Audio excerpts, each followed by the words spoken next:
Welcome to the channel, viewers. Tickle versus Giggle, Behavioural-Constitutional analysis. The mask has slipped off Australian institutions. Episode 14, when the system started punishing moral resistance. A compliance memorandum closes with a carefully constructed warning.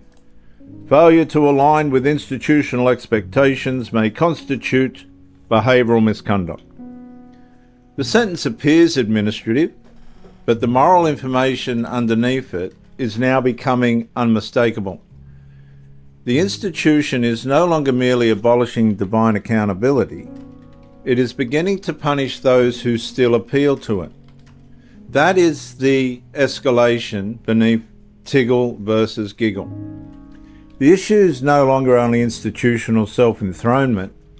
The issue is that systems which have been made by themselves morally supreme inevitably begin treating resistance to their authority as the real threat.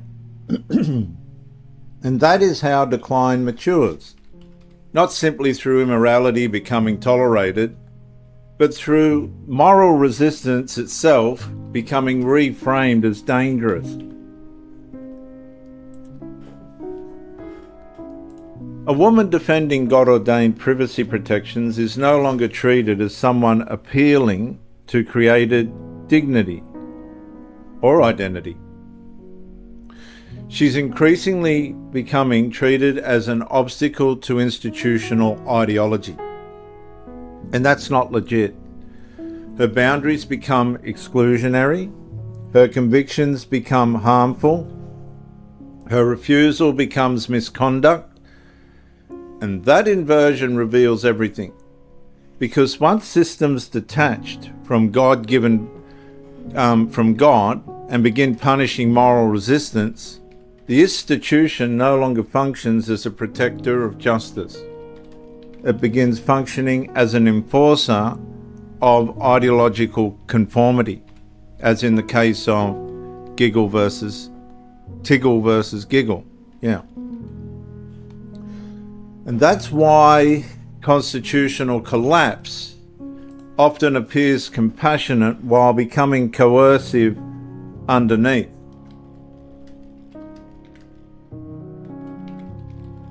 The language remains emotionally softened, the branding remains therapeutic, the procedures remain professionally managed, but underneath the administrative polish, the institution progressively trains the population, Australia, to fear disagreement with institutional levels of new morality more than disagreement with God Himself.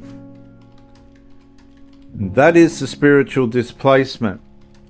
Once a civilization reaches that stage, people increasingly learn to suppress conscience before they suppress behaviour. The employee no longer asks whether the policy is righteous. The calculation becomes survival. Will this affect employment? Will this trigger investigation?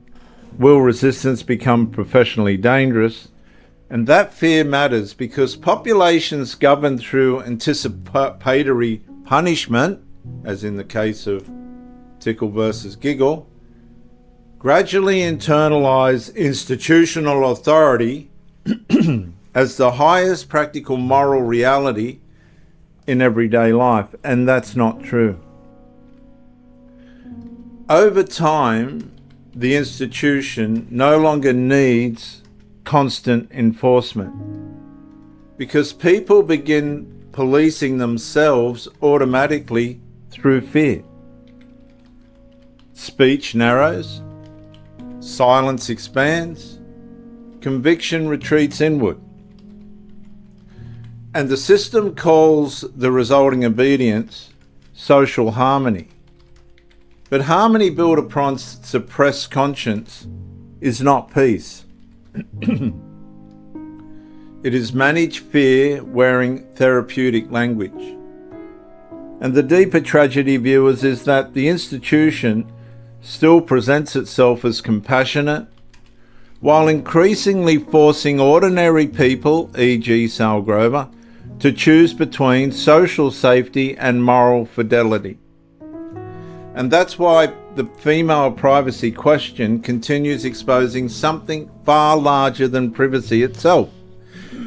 It reveals what happens when sinful systems, and I'm sorry, that's what we have to call this, sinful systems, remove divine restraint, constitutional restraint, and then begin defending their own authority against anyone still appealing to a higher moral order. They dethrone God and put themselves in place of God. Now you've got to understand how dangerous that is and how degenerating that is. Every civilization in history, major civilization that steered away from God, disappeared.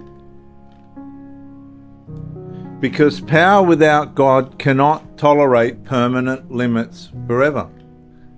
Eventually it begins attacking the very boundaries that expose its rebellion. And once institutions begin punishing moral resistance, decline is no longer emerging quietly beneath culture. The system itself becomes the engine accelerating it. The officers still operate normally, the legal language still sounds measured, the institutional representatives still speak calmly before cameras, but underneath the procedural calm, the civilization has entered another phase of deterioration. People increasingly learning that fidelity to truth may now carry greater institutional risk and punishment and catastrophe than submission to falsehood. I'm going to say that again. People increasingly learning that fidelity to truth may carry greater institutional risk than submission to falsehood. And when societies reach that point, the crisis is no longer merely political or legal. The crisis has become spiritual. Because the institution no longer wants accountability beneath anything, let alone God. It wants moral sovereignty in God's place, and it will, and this is hard to say, it will push all boundaries to maintain it, as in the case of the mask slipping off in Tickle versus Giggle.